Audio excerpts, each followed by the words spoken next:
This is so awesome. This is so awesome. I just watched the movie this morning, and one, I loved it. Two, I'm sure you've heard that a lot today. Two, the number one thing that, everybody from IMAX, I think, wants to know is we've never actually seen an IMAX camera in front of the camera before.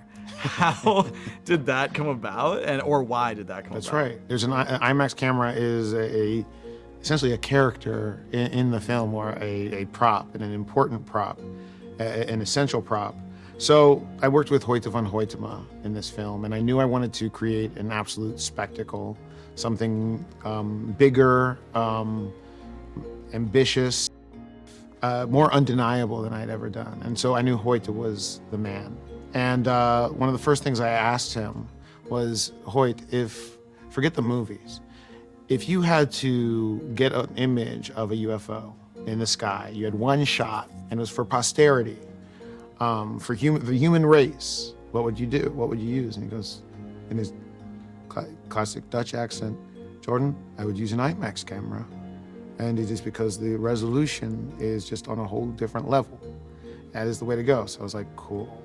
And so we shot, about 35% of the film, the spectacle part, and in IMAX, and the characters in the film use an IMAX to capture the UFO. So it's a total meta thing, and it's a great way to do my first IMAX film.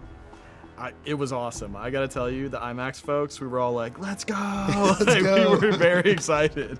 Talking about Hoyte, how did he come about in the process? Definitely he's worked with Christopher Nolan before on, IMAX films in the past. What kind of led you to bring him on, and how did that add to the film?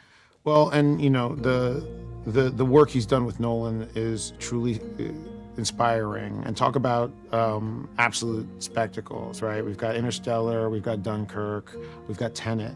Three movies that I've seen in IMAX, and they really push the boundaries of what is done. I mean, yeah, he was. I knew I wanted scope, and I knew I wanted scale, so he was kind of the only guy. And I think I would say the world's foremost IMAX cinematographer. So I had to get him. You balance the spectacle with intimate moments in this film as well. I think you found a great way to really bring the tension through both of those. Talk about balancing that as a filmmaker, and just what that process looked like for you. Well, we came into the film and wanting to use the IMAX for the scope of it all, and the scale and the spectacle.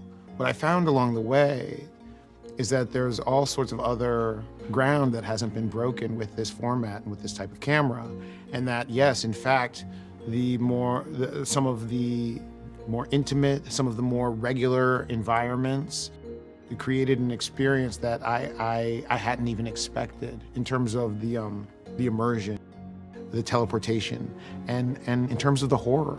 I was able to get some intimate horror moments in that IMAX format that is unlike anything that exists. And I think that's so cool, and it really works. It's rare that people film with actual film these days.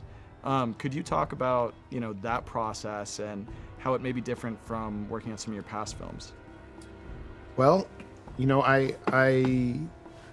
it felt like a movie that absolutely needed to be shot in film. I felt like it was begging to be. It was about film, and it was about in many ways, it's about the first film, and it's a sort of sequel to that first film. There's something about capturing magic and putting it in a box, and putting tangible confines around it that's intrinsic to the filmmaking process. And the way I'm exploring the spectacle in here is the wonder and beauty and awe of spectacle, but also the human need to, and addiction to it. No,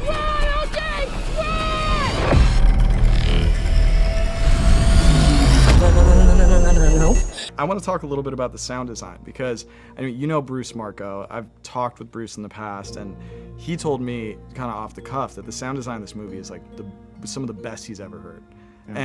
And you know, like award level, like he was just gushing over it. So when I saw it this morning, I saw exactly what he meant.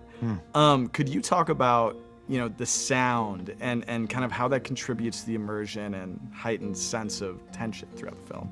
Well, Bruce is awesome, and I trust him because I know he used to be a sound guy, and it's true. I've got a Johnny Byrne, who and his team in London are truly incredible. They did Under the Skin, which is one of my favorite movies, and he created a soundscape that really is totally immersive.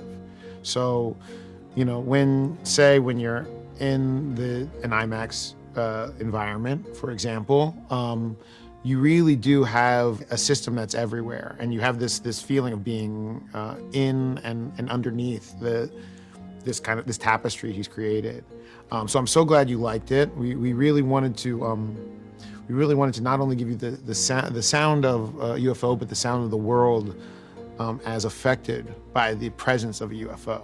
I think that came across very well. Thank you. Thank you. More of a general question, you, Jordan Peele, if you could experience any film in IMAX for the first time or again, wow, what would it be?